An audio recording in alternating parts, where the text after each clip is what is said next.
I love this Luke Skywalker figure, but I don't love the way I have him displayed. So today I'm going to make a custom action figure diorama for him so he can properly strike down some Dark Troopers. It all starts with my 3D printer and this Landspeeder Luke STL file. This is the first time I've ever used any of his files, and honestly I was blown away by the quality. I liked it so much that it inspired me to design some expansion pieces that I could use to recreate the Mandalorian Season 2 finale. It was my goal to replicate the Luke Skywalker hallway scene to the best of my ability, which meant I needed to design some 3D parts. And then it was time to get printing. It took around 3 days to print all the necessary parts for this diorama. If you're new to 3D printing, that might seem like a long time, but it really isn't for something this size and detail. I'm gonna go ahead and fully process and paint this, but some of you might be happy with this as just a raw print. If you use gray filament for the wall areas and black filament for the floor, that might be good for you. Stick around to the end of the video to find out how you can get these STL files. I start the processing by disassembling the model and then sanding with a nail file that has 80 grit side and 100 grit side. Then I continue my way up the sandpaper grit ladder with a 220 grit and then a 320 grit. I had a lot of pieces to sand, so I did break out my Ryobi 1 Plus hand sander as well.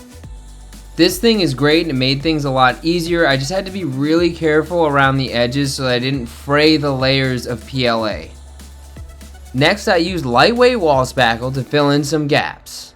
FDM 3D printing can leave some layer lines, and I really don't want to see those in my final Star Wars flooring, so I'm trying to cover those up as much as I possibly can. But then I had to wait and wait some more because it takes 30 minutes to cure. And once time was up, it was time to sand again. This is one of the tedious things about processing 3D prints, but hopefully in the end it's going to be worth it when we have a nice smooth finish that's believable for Star Wars walls. Make sure to stick around to the end to see if this was all worth it. Now that we're all sanded, I use this automotive filler primer by Rust-Oleum. These prints came off the bed relatively clean, but adding sanding and filler primer is going to add a level of professionalism to my final piece. And Star Wars always features really sleek walls and flooring, so I'm really trying to get that kind of look here, and this is going to help me do that. And just a quick safety note, I definitely wore a respirator and I did this outside just because this is not safe to breathe in. Look how smooth that is. Now it's time to paint these, and I used the gray for the walls and the black for the floor.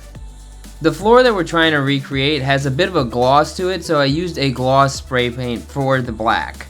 I printed the walls in gray, and I also primed them in a gray color, but it wasn't the right gray color in my opinion, so I went with this slate gray instead. And I did my best to take my time and be patient so that I wouldn't get any paint runs on my paint job by doing some light spraying motions back and forth. While I was waiting for those to dry, I went ahead and cut out what will be my window areas using a cheap vegetable cutting mat from the Dollar Tree. And then I applied to the appropriate areas using Hotwire Foam Factory Styro Goo. I didn't worry about making precise cuts for these areas because this is not going to be visible in the final piece. I just focused on making sure all of my cut pieces would fully cover the areas that I needed them to. Doing this is going to allow me to backlight different areas of the diorama and make it look like there are lights coming from all around the piece, which is a great feature for shelf display or action figure photography. I decided I wanted to have permanent wired lighting on these, so I went ahead and got these LED strips. I'm going to install this diorama in an IKEA Kallax shelf, so I cut myself a cardboard template at those dimensions. And I want to hide the wired lighting and the power source so I can't see them, but I can turn them on and off as I please. My plan is to encase the entire thing in foam and hide the lights behind the foam areas. After test fitting everything, it was time to go ahead and cut all the other foam pieces to size. Then I needed to cut these little channels that I'm going to install the LED light strips in, using one straight cut and one angled cut. I made sure to cut 2 channels on each side. From there, I used pre-cut pieces of foam to define the areas that the strips would run through, and gave the piece a coat of just black acrylic paint. And then I enclosed the piece with a little hot glue and a foam roof. My initial measurements were a little off, so I had to create a back piece for this. I used XPS foam, project foam, and a little bit of hot glue to get this piece attached to the back of the diorama. And then I immediately removed it, so I could install this battery-powered light source, which has a little magnetic attachment. Then I stuck it in place where it wouldn't obstruct anything. And to save myself a headache, I connected and tested my lights. Wouldn't want to install all these and then find out that they didn't work.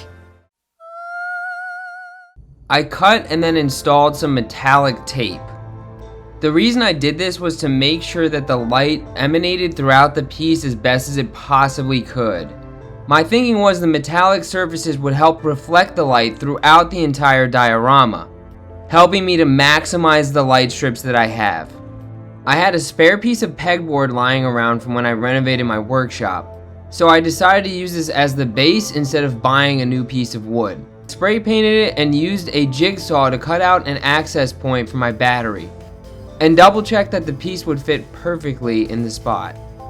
This meant it was finally time to start gluing everything in place, starting with the Landspeeder Luke piece, followed by the piece that I designed, and then the foam encasing piece that I created as well. As you can see, this was a snug fit.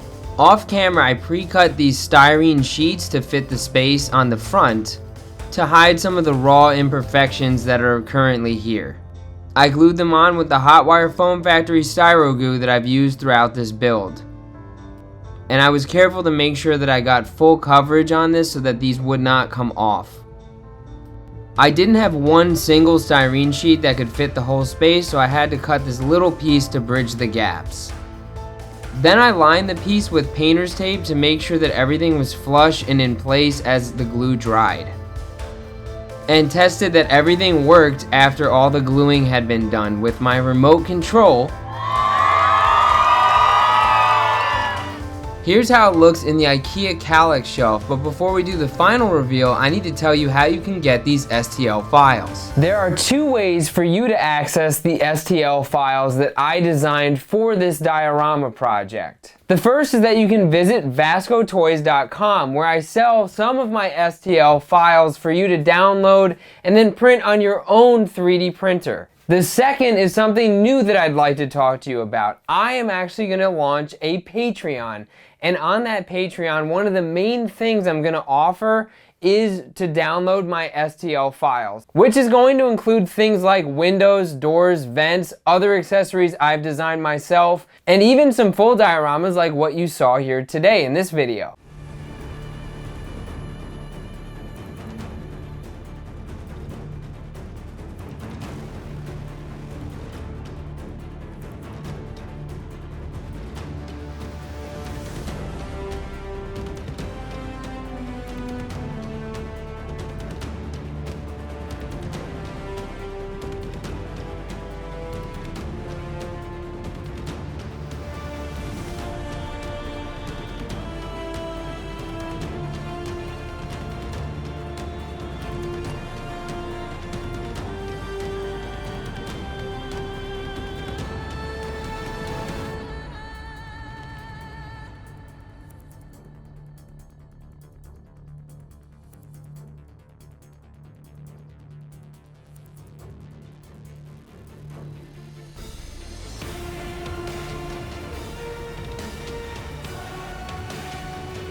If you like what you saw today, I hope you'll subscribe to the channel and like the video. And speaking of liking the video, you're gonna love this one.